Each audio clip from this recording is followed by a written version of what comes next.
اس کا جو مزاج ہے وہ گرم تر ہوتا ہے، اور اس کے جو ایکشنز ہے اس میں اس کے پھولوں کو گوشت کے ہمراہ اگر پکا کر کھایا جائے تو فالج، لقوہ اور راشہ جیسی بیماریوں میں بہت زیادہ نفع پہنچاتا ہے۔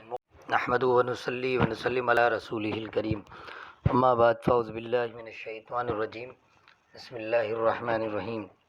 ہربلسٹ کی جانب سے ہے اور ڈاکٹر فہیم ہربلسٹ آپ کو سلام پیش کرتے ہیں۔ السلام علیکم ورحمۃ اللہ وبرکاتہ۔ سامعین، اس سے قبل کہ میں آج کی جڑی بوٹی کا آپ سے تعارف کراؤں، میں یہ ضروری سمجھوں گا کہ ڈاکٹر فہیم ہربلسٹ کی طبی خدمات سے آپ کو آگاہ کروں۔ آپ ہربل ہلس کلینک کرتے ہیں سوراب گوٹ جے ڈی سی آفس کے سامنے، اس کے علاوہ دبئی، کویت، جدہ میں بھی مطب کرتے ہیں، اور آپ مارننگ شو کرتے ہیں K21 اور جی ٹی وی پر۔ آرٹیفیشل انٹیلیجنس کے ذریعے ساری دنیا میں ادویات کی ترسیل کی جاتی ہے۔ سامعین، یہ تھا مختصر سا تعارف ڈاکٹر فہیم ہربلسٹ کا۔ مزید رہنمائی کے لیے نیچے دیے گئے نمبر پر رابطہ کر سکتے ہیں۔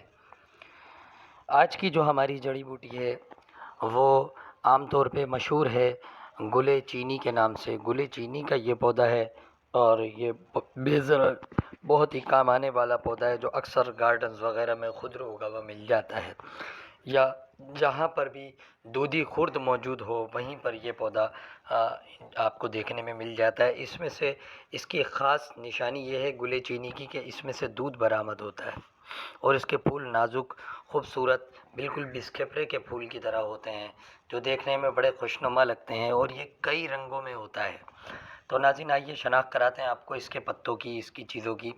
سب سے پہلے ہم بات کرتے ہیں کہ اس کے پتے باریک لمبے ہوتے ہیں، جن کو توڑنے پہ اکثر دودھ بہتا ہے، اور دودھ سوکھنے پر سیاہ رنگ کا ہو جاتا ہے، جیسے بالکل برکت کا دودھ ہوتا ہے۔ اس کے تخم چھوٹے چھوٹے دانہ الائچی کے مشابہ ہوتے ہیں۔ پھول سرخ، گلابی اور نیلگوں مختلف قسم کے ہوتے ہیں۔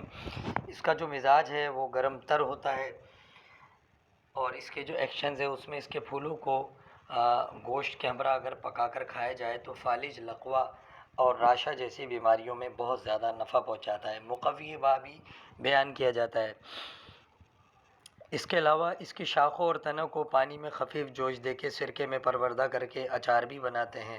پرانے لوگ جو کہ آگرہ کے لوگ ہیں وہ اس سے اچار بنا کر اسے استعمال کرتے ہیں، اس کے پتوں کو، جیسے لہسوڑے کو ہمارے کراچی والے استعمال کرتے ہیں۔ اس کے تخموں کو باریک پیس کر خروج مقد میں زرور کرتے ہیں، جس سے مریض کو بے حد آرام پہنچتا ہے۔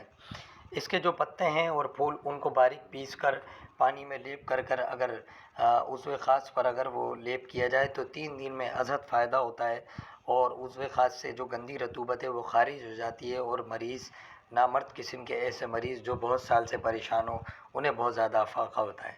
اسی کے ساتھ حکیم علی کو اجازت دیں۔ فی امان اللہ۔